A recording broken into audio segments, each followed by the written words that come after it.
नमस्कार प्रिय बंधु माने जीवन में जिते दुख जिते चिंता थाउ सबु छाड़ी भिडियोटी को शेष पर्यंत देखंतु आपणकर सबु चिंता सबु दुख दूर हो जीवो।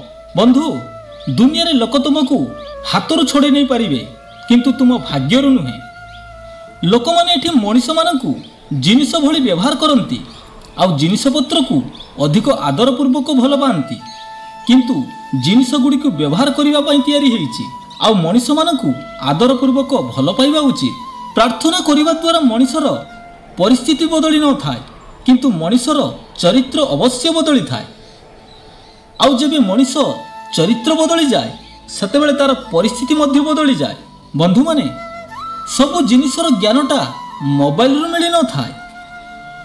लोक तांको आवश्यक अनुसार आमको व्यवहार करिथांती किंतु आमे एई भ्रम रे रही थाउ जे लोक आमको पसंद करुछंती। अहंकार कही थाए ए दुनिया रे मोर काहारी को आवश्यक नहीं किंतु अनुभव कही थाए समय आसिले माटीर भी आवश्यक पड़ी थाए। पानीर स्वाद सेतेबेले जड़ा पड़ी थाए जेतेबेले आमे ससिला थाउ। ठीक सेही भली जने भल मनीषर प्रेम आउ महत्व जना पड़ी थाए जेतेबेले आमे एका ही जाऊ। केही कही थाए दुनिया बंधुता पई चली थाए केही कही थाए दुनिया भल पाइबा पई चली थाए किंतु ए दुनिया रे रही अनुभव कली जे ए दुनिया स्वार्थ रे चली थाए। जीवन दुख समय रे जेतेबेले आमको नाच नचाई थाए ना सेतेबेले आपनार लोक माने ही ढोल बजाई थांती। मनीष भूल काम करिबा समय रे आग पछ डाहाण बाम चारिआड को देखि थाए किंतु अवशेष यह जे से ऊपर को देखा को भूली जाए। रास्ता जेते भी सफा हो ना कहीं से पुणी थोड़े धूली हो जाए। ठीक सेमिति मनीष जेते भल हो ना कहीं भूल तार निहाती हो जाए। दुनिया रे नुआ नुआ सब किछि भल लगी था से मनीष हो कि जिनिस पत्र प्रकृत सतत पूर्ण हेला परे जना पड़ी थाए। दुनिया रे सबुठार मूल्यवान जिनिस होची समय जहा को दउच बहुत भाभी चिंती दियो। किछि लोकंक हृदय जगार काल्कुलेटर होता है सेमाने तुम सहित हाथ मिसैबा पूर्व भावी थांती जे एहाठारु मते केते फायदा मिलिबो। मंदिर आगरे गोटे सुंदर कथा लेखा थिला उपवास करिबा द्वारा जदि भगवान मिली जानते तबे रास्ता कड़रे भिक बाउथिबा भिखारी मानंकु आगे भगवान मिलंते। उपवास करिवार अछि तो खाद्यर नुहे बरम विचार उपवास कर।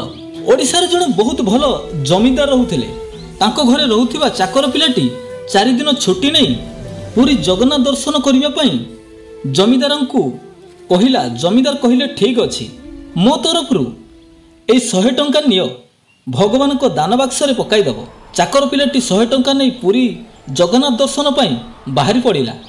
किछि रास्ता जीवा परे रास्ता रे किछि साधु मानक सह भेट हैला। साधु माने बहुत क्लांत एवं भकिला थिले। यह देखि चाकर पिलाटी मनर दया आसिला। जमीदार देइथिबा 100 टंकारु 98 टंका साधु मानक पई खाद्य सामग्री आनी खाइबा को देला। साधु माने खाई बहुत आनंदित हेले एवं आशीर्वाद कले। बाकी 2 टंका से जगन्नाथंको दान बाक्स रे देई जगन्नाथ को दर्शन करी फेरी आसिला। ता पर दिन भगवान जगन्नाथ जमीदार को स्वप्न रे कहिले तमे देइथिबा चाकर हाथ रे मु मात्र 98 टंका पाइली बाकी 2 टंका पाइली नहीं। सेठू जमीदार बाबू चाकर को डाकी पचारिले। चाकर कहिला बाकी 98 टंका मु साधु मानक पिछारे खर्च कर देइछि। ए कहानी रो हमें यह शिखिले जे मानव सेवा ही माधव सेवा। जीवन में जिते बड़ परिस्थिति आसुना कहीं सब भगवान को ऊपर छाड़ी दियंतु से सब किछि ठीक कर देबे। तो बंधु माने भिडियोटी केमिति लागिला कमेंट रे निहाती जणेबे। भिडियोटी भलो लागिथिले लाइक करिवे और चैनल रे नुआ थिले चैनल को सब्सक्राइब गोटे करिदेबे। रहउची बंधु माने पुणी देखा हबो आउ एक नुआ भिडियो रे। भगवान आपन मानकु भलो रखंतु खुशी रे थांतु। जय जगन्नाथ।